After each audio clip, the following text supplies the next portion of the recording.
Hey guys, what's up? You probably don't know this about me, but I'm a major innovator. I've been doing things my entire life, doing exciting things. I was like the 2,700th user of Zwift. If you look at my Zwift number, it's really, really low. I'm on Zwift right now. Been using Zwift since beta, and I'm a pretty big fan. I gotta say, I really like Zwift. I don't think it's real. I don't think it's particularly meaningful. I've been running a Zwift race series this winter with some friends, but I don't really believe in the results. Like, I'm not sure how well they'll translate out to the real world. We shall see when Zwift season becomes real riding season. But anyway, I'll be in last place regardless, so that doesn't really matter. So right now, I'm on my friend Chris Myers. She does like 3 weekly banded group rides. Saturday at 9 a.m. I love this banded group ride. I used to hate them, but I've learned to love them. And the reason why I love them is I can sit here right now like I'm doing right now. I'm spinning at 100 watts and I'm not getting dropped. I'm doing 1.2 watts per kilogram and I'm right there in the group. Now, if we weren't banded, then we would be all separated right now, which, you know, ultimately at Zwift, it doesn't really matter if, you know, you can all talk to each other no matter where you're at on the course. It just feels good to know that, hey, I'm not getting dropped.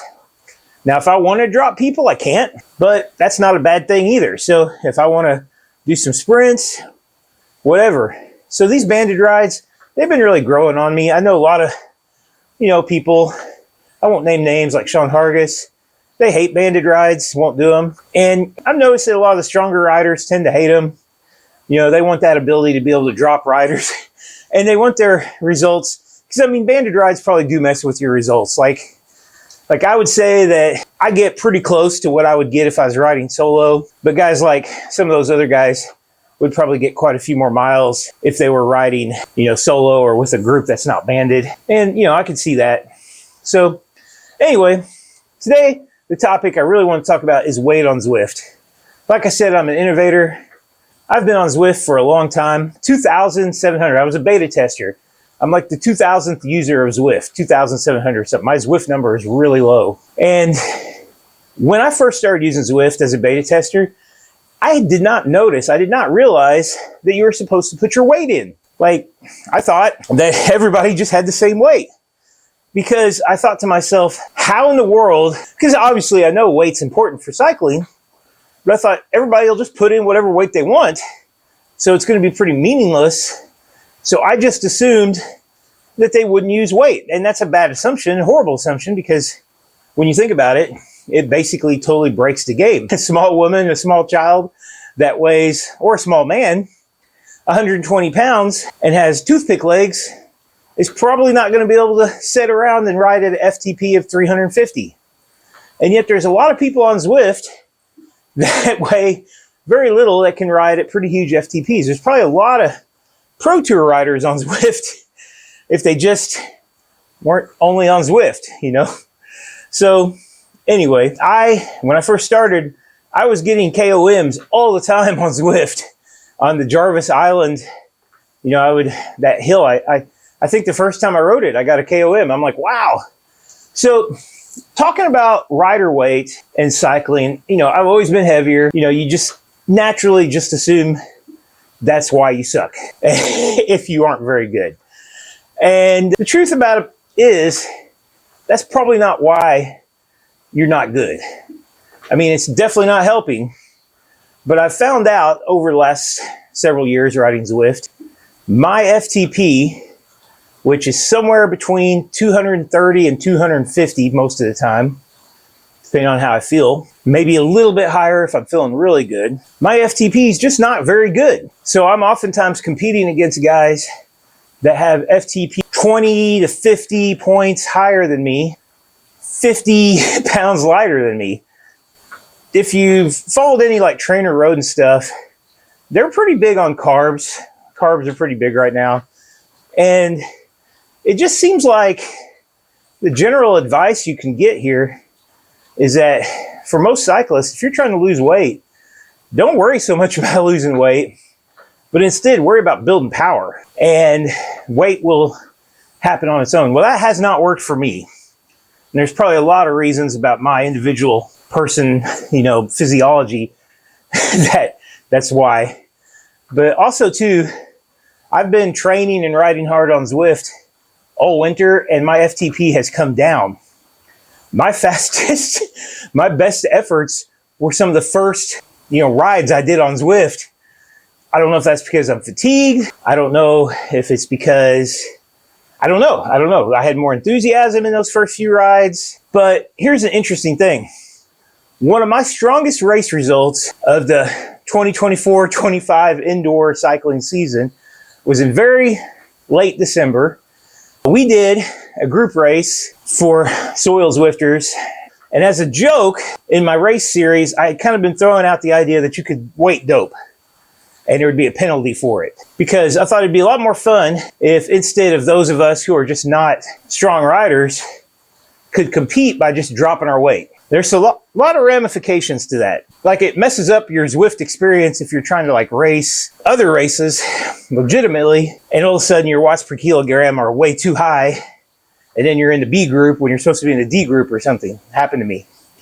But in this race, I set my weight at 125 pounds and 100 pounds too low just to see what would happen. Now, I expected there's a climb on that course. Starting off, I did a big effort, dropped the group right off the finish line, start line, slowed down. I was able to go from 165 beats per minute to 140 just setting in the pack, just recovering, doing I was able to do 130, 40 watts. Everybody else was doing, 250, 300. It was nuts. Now, I can't remember how much of this was uphill or downhill, but it seemed like it was so much easier everywhere. Flats, downhills, uphills. It didn't seem to even matter. It just seemed like it was almost effortless. And I think because of that, all of a sudden I went from being hurting and struggling to this is easy and fun. So we had a dude show up who's one of the strongest riders in our area, pushing 4+ watts per kilogram, dude named JJ. He rode off the front. I attempted to chase him down after giving him a minute, and I pulled back some, but for the most part he could stay away from me. But I was pushing pretty big watts for me, over FTP, and feeling fine. And I probably could have caught him if I had wanted to really go all in, but I'm always scared of going all in. I don't want to blow up. I blow up a lot.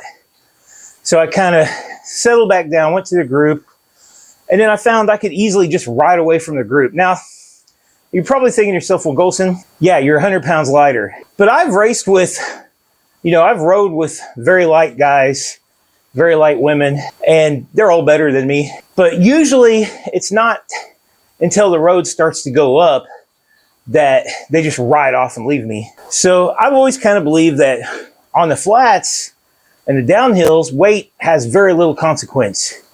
But Zwift, it had huge, now 100 pounds is 100 pounds. But still, it had huge consequences in Zwift, the acceleration, and also just the amount of watts it needed, sitting there and doing, instead of averaging 200, or at 200, instead of doing 2 watts per kilogram, I'm doing 4. It was just crazy. I mean, I had to almost ride easy to stay with the group.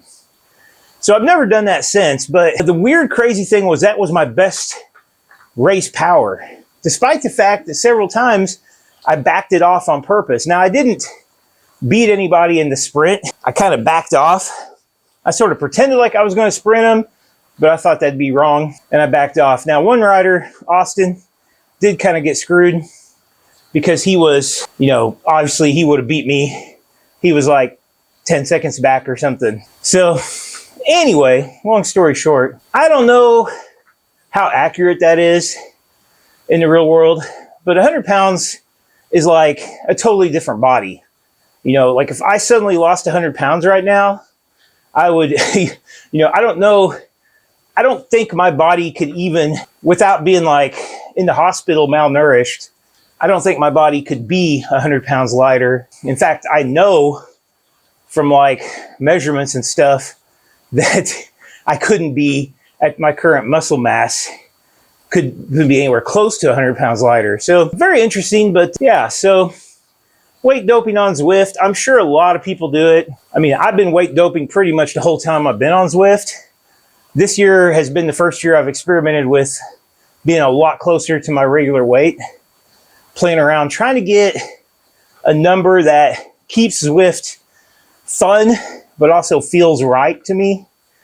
So in the past, pretty much the whole time I've used Zwift, I've had my weight about 20 pounds, 25 pounds too low. Because when I had it on the proper weight, it just seemed like I couldn't ride with anybody. And you know, now this year I've been riding with the weight a little bit higher and doing fine. Feeling a little bit better about not cheating as much. But anyway, well, that's about it. Now I'm kind of stuck here because if I stop pedaling, I don't think I have a coffee break yet. Oh, I do have a coffee break. I can turn off my camera now. So yeah, anything else I want to talk about today?